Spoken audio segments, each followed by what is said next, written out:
അടിപൊളി.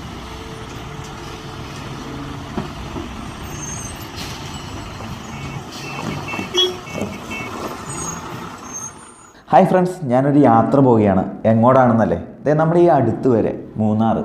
അപ്പോൾ ഞാനും എൻ്റെ അനിയനും കൂടെയാണ് മൂന്നാർ പോകുന്നത്. മൂന്നാറിന്ന് കേൾക്കുമ്പോൾ തന്നെ മൂന്നാറൊക്കെ പോയി കിടക്കുന്നതല്ലേ, അവിടെ എന്താ കൂടുതലായിട്ട് കാണാനുള്ളത്, കണ്ടുമടുത്ത സ്ഥലമാണ് എന്നൊക്കെ നമുക്കൊരു ഓരോരുത്തർക്കും ഓരോ അഭിപ്രായമാണുള്ളത്. എന്നാലും അവിടെ ആൾക്കാരെ കൊണ്ട് ഒരു രക്ഷയില്ല, അന്യായ തിരക്കുമാണ്.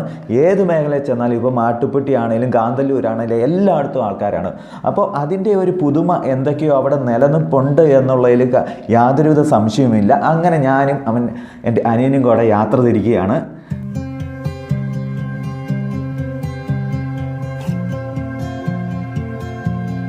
ഒരു ചെറിയ വഴിയിലൂടെയൊക്കെ കടന്നു പോയി അവിടെ ഒരു വ്യൂ പോയിൻ്റൊക്കെ കണ്ടു. വ്യൂ പോയിൻ്റ് കഴിഞ്ഞപ്പോൾ ഒരു ചേട്ടനൊക്കെ അവിടെ പണിയുന്നുണ്ടായിരുന്നു. അന്നേരം പുള്ളിയുടെ അടുത്ത് എങ്ങനെ തമിഴിനായിരുന്നു കേട്ടോ.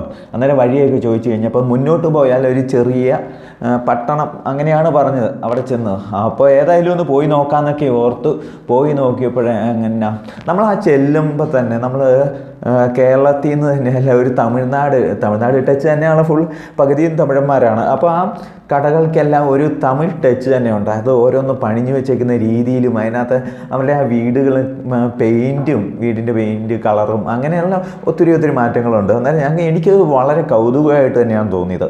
മൂന്നാർ ഇപ്പം മൂന്നാറിനെ കുറിച്ച് പറയുകയാണെങ്കിൽ തേയിലത്തോട്ടങ്ങൾ അങ്ങനെ കാര്യങ്ങളാണ്, തണുപ്പ് ഇതന്നെയാണ് മെയിനായിട്ട് വരുന്നത്. എന്നാൽ ഈ തമിഴ്നാട് ടച്ച് വരുന്നതെന്നും യാതൊരു കാരണം അങ്ങനെ കൂടുതലായിട്ട് ഉൾപ്പെടുത്തിയിട്ടില്ല മറ്റാരും. അതുകൊണ്ട് ആ ഒരു പ്രധാനമായിട്ടും ഈ ഒരു സംഭവം തന്നെയാണ് ഞാൻ എൻ്റെ ബ്ലോഗിൽ കൂടെ ഞാൻ എന്ന് നിങ്ങൾക്ക് തുറന്ന് കാണിക്കാൻ പോകുന്നത്.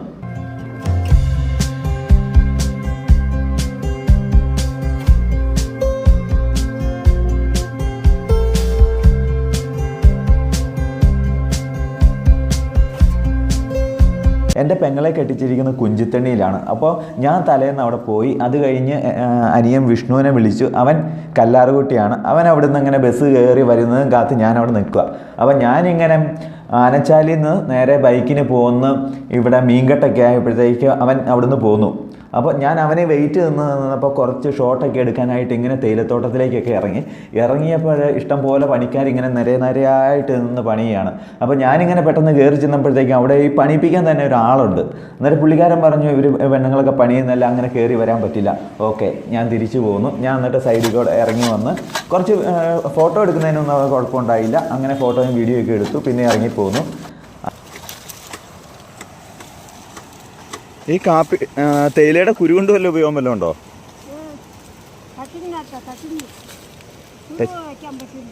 ഏതിന്?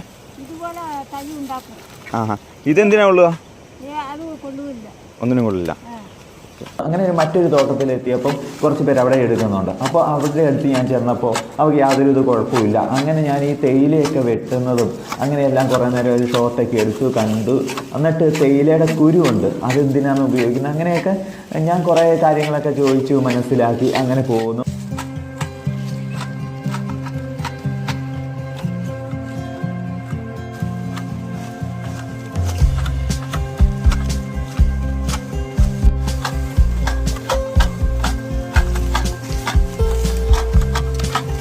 എത്ര ദിവസം കൂടിയാണ് കണ്ടിക്കുന്നത് ഇത് വളർന്നു വരുന്നത് ഈ തേയില? 24 ദിവസം അല്ലേ? 20 ദിവസം.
ഇറങ്ങി പോന്നപ്പോഴാണ് ചെറിയൊരു ആറിന് അവിടെ ഇറങ്ങി ചെന്നപ്പോൾ വെള്ളത്തിനാണ് നല്ല തണുപ്പ്, നല്ല ഐസ് കട്ട പോലത്തെ വെള്ളമാണ് അതിൽ ഒഴുകിക്കൊണ്ടിരിക്കുന്നത്.